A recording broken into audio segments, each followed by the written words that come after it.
How to find Facebook page link. That's what I will show you in this video.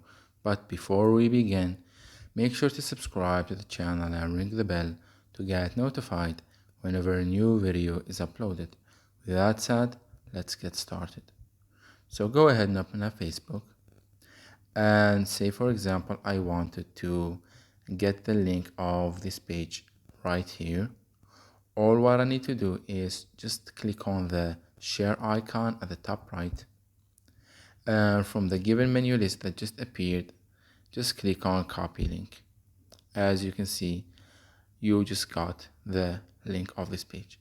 Another way to do so is to click on these three dots that are under the like button, and from the given menu list, click on share, then click on copy link.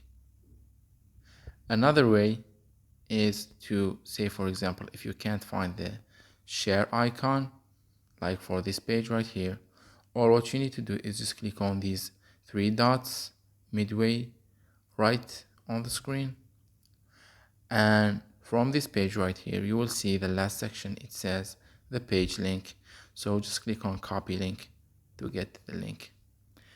It's that easy and simple. So that was it for this video. That's how you can copy and share and get the Facebook page link.